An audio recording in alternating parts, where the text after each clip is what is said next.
So for me, true collaborative and partnership working is about having a shared vision across organisations and different structures. So actually, do people feel able to ring me? Will people come and bring ideas from the sector forward to us? Do we know what strengths we need to bring to the table, and are we proactive in making sure that the right people are part of shaping it?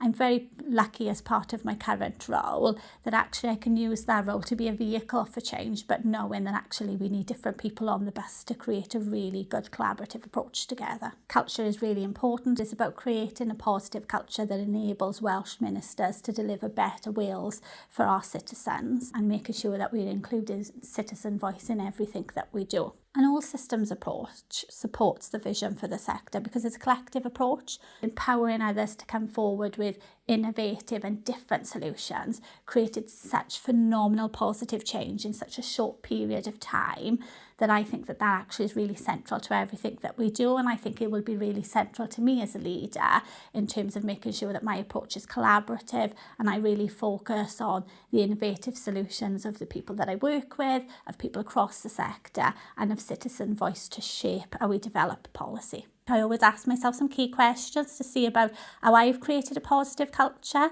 and my role in that within the kind of the teams that I am part of.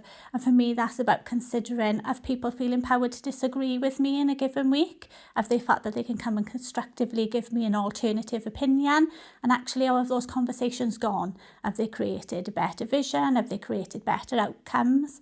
I also consider as part of that the language that I hear when I'm walking around the office. So actually are people speaking about language that's enabling, about what positivity is? Are people using change language? And that gives me a really good indicator actually as a leader about where my organisation is at and where my teams are at. But that's for me then to reflect upon what do people need differently from me the next week? Actually, how do my behaviours create the change that is needed to enable people to exhibit those behaviours?